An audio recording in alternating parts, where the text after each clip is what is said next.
Assalamualaikum warahmatullahi wabarakatuh. Ismahuli fi an uqaddima nafsi ismi Siti Rifatul Mila ana min qismi ta'allum lighatil arabiyyah faslun ba.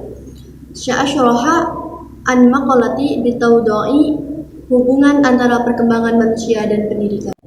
Hubungan antara perkembangan manusia dan pendidikan. Di sini saya akan menjelaskan tentang tiga macam, yakni yang pertama mengidentifikasi dimensi manusia, yang kedua menganalisis pengembangan dimensi manusia, yang ketiga analisis potensi dan keharusan pendidikan dan perkembangan manusia. Untuk yang awal ada mengidentifikasi dimensi manusia. Pengertian dimensi manusia. Pengertian dari manusia itu sendiri menurut Kamus Besar Bahasa Indonesia adalah makhluk yang berakal budi atau mampu menguasai makhluk lain. Untuk dimensi manusia sendiri ialah sifat hakikat manusia yang dapat dilihat dari berbagai macam dimensi atau sudut pandang. Dimensi-dimensi ini yang menjadikan keberadaan manusia lebih bermakna dan berbeda dengan makhluk-makhluk lainnya. Dimensi-dimensi manusia yang selama ini dikenal terdapat ada 4, yakni yang pertama manusia sebagai makhluk individu, yang kedua manusia sebagai makhluk sosial, yang ketiga manusia sebagai makhluk susila atau bermoral, dan yang keempat manusia sebagai makhluk religius. Untuk poin yang kedua, analisis pengembangan dimensi manusia. Keberadaan manusia dari sejak kelahirannya terus mengalami perubahan, baik secara fisik maupun psikologis. Manusia yang merupakan makhluk hidup dengan akal budi memiliki potensi untuk terus melakukan pengembangan. Sifat pengembangan manusia menunjukkan sisi dinamisnya. Artinya perubahan terjadi terus-menerus pada manusia, tidak ada yang tidak berubah kecuali perubahan itu sendiri. Masuk kepada jenis dimensi, yang pertama tadi ada dimensi manusia sebagai makhluk hidup, di mana menurut Tirta Raharja dan Sulo, setiap manusia bersifat unik, berbeda setiap individu sehingga kecenderungan dan perhatian terhadap sesuatu akan berbeda. Karena adanya individualitas itu, setiap orang memiliki aspek kehendak, perasaan, cita-cita, kecenderungan, semangat, dan daya tahan yang berbeda. Sedangkan menurut Listen mengartikan individu sebagai orang-seorang, sesuatu yang merupakan suatu keutuhan yang tidak dapat dibagi-bagi, individe. Yang kedua, atau yang B, dimensi manusia sebagai makhluk sosial, di mana manusia ialah makhluk sosial, artinya tidak bisa hidup tanpa orang lain. Manusia memiliki kemampuan sosial berupa kesadaran sosial dan pengelolaan sosial yang terus mengalami perubahan-perubahan sejak tumbuh berkembangnya usia dan kedewasaan.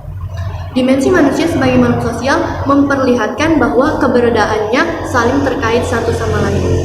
Untuk poin yang ketiga atau C, dimensi manusia sebagai makhluk susila atau bermoral. Susila berasal dari kata su dan sila yang artinya kepantasan yang lebih tinggi. Persoalan kesusilaan selalu berhubungan erat dengan nilai-nilai. Pada hakikatnya, manusia memiliki kemampuan untuk mengambil keputusan susila serta melaksanakannya, sehingga dikatakan manusia itu adalah makhluk susila. Untuk yang terakhir yaitu D, dimensi manusia sebagai makhluk religius, di mana manusia sebagai makhluk religius sering dikaitkan dengan agama yang meyakinkan atas kekuasaan alam semesta, yaitu Tuhan Yang Maha Esa. Keyakinan ini tumbuh dan berkembang menjadi pegangan hidup manusia, di mana menurut buku modul pengantar pendidikan kajian konsep dan teori dapat diartikan bahwa agama menjadi sandaran vertikal manusia. Untuk yang ketiga, analisis potensi dan keharusan pendidikan dan perkembangan manusia. Analisis potensi dan keharusan pendidikan perkembangan manusia, di mana sarana pendidikan adalah manusia sehingga dengan sendirinya pengembangan dimensi hakikat manusia menjadi tugas pendidikan. Sasaran pendidikan adalah manusia. Pendidikan bermaksud membantu peserta didik untuk menumbuh kembangkan potensi kemanusiaannya. Wujud sifat hakikat manusia mencakup 9. Yang pertama, kemampuan menyadari diri. Yang kedua, kemampuan bereksistensi.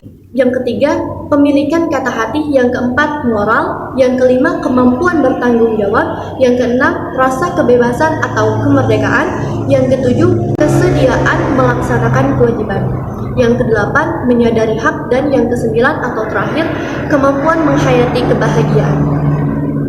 Sedangkan dimensi-dimensinya meliputi dimensi keindividualan, kesosialan, kesusilaan, dan keberagamaan. Meskipun pendidikan itu pada dasarnya baik, tetapi pelaksanaannya mungkin saja bisa terjadi kesalahan-kesalahan yang lazimnya disebut salah didik. Pengembangan dimensi manusia dalam pendidikan diantaranya yaitu 1. Sebagai makhluk individu. Dalam rangka mengembangkan manusia sebagai makhluk individu, maka pendidikan berkewajiban mengembangkan peserta didik untuk mampu berlaku mandiri. Yang kedua, sebagai makhluk sosial. Manusia adalah makhluk yang tidak mungkin dapat berdiri sendiri dan selalu memerlukan interaksi dengan manusia lainnya. Dalam pencapaian tujuan keperluan hidupnya selalu diperlukan hubungan dan bantuan orang lain.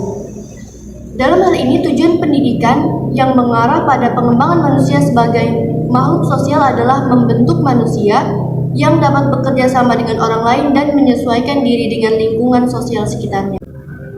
Di mana menurut Martono, terdapat 3 perspektif dalam melihat dimensi manusia sebagai makhluk sosial. 3 perspektif tersebut yaitu: yang pertama, perspektif struktural fungsional, yang kedua, perspektif konflik, dan yang ketiga, perspektif interaksionisme simbolik. Untuk selanjutnya atau yang ketiga, yakni sebagai makhluk susila. Aspek yang tidak kalah pentingnya dalam kehidupan manusia adalah pengembangan manusia sebagai makhluk susila. Karena hanya manusia yang memiliki kesadaran dalam menghayati dan mematuhi norma dan nilai-nilai dalam kehidupannya. Karena dengan adanya akal, manusia dapat menetapkan dan memilih norma yang baik dan buruk untuk diterapkan sebagai pola perilaku kehidupannya. Dengan pendidikan akan dapat diusahakan terbinanya manusia-manusia pendukung norma, kaidah, dan norma susila yang dijunjung masyarakat. Untuk yang keempat, manusia sebagai makhluk religius. Dalam hal ini, pendidikan harus berupaya mengarahkan peserta didik untuk selalu mengutamakan ibadah kepada Tuhan Yang Maha Esa. Sehubungan dengan itu, ada 2 kemungkinan yang bisa terjadi. Yang pertama, pengembangan yang utuh, dan kedua, pengembangan tidak utuh. Di mana pengembangan yang utuh adalah tingkat keutuhan perkembangan dimensi hakikat manusia ditentukan oleh 2 faktor, yaitu kualitas dimensi hakikat manusia itu sendiri secara potensial dan kualitas pendidikan yang diselesaikan untuk memberikan pelayanan atas pelembagaannya. Selanjutnya, pengembangan yang utuh dapat dilihat dari berbagai segi, yaitu wujud dan arahannya. Untuk yang kedua, ada pengembangan yang tidak utuh, di mana pengembangan yang tidak utuh terhadap dimensi hakikat manusia akan terjadi di dalam proses pengembangan yang jika ada unsur dimensi hakikat manusia yang terabaikan untuk ditangani. Misalnya, dimensi kesosialan didominasi oleh pengembangan dimensi keindividualan.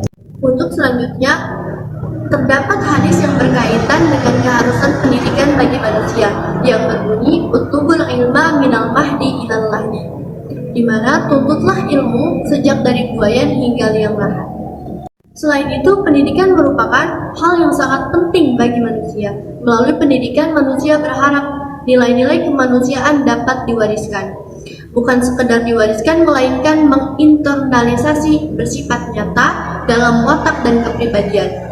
Nilai-nilai kemanusiaan menjadi penuntun manusia untuk hidup berdampingan dengan manusia lain. Upaya pendidikan melalui internalisasi mempergunakan nilai-nilai kemanusiaan menuntut untuk memanusiakan manusia.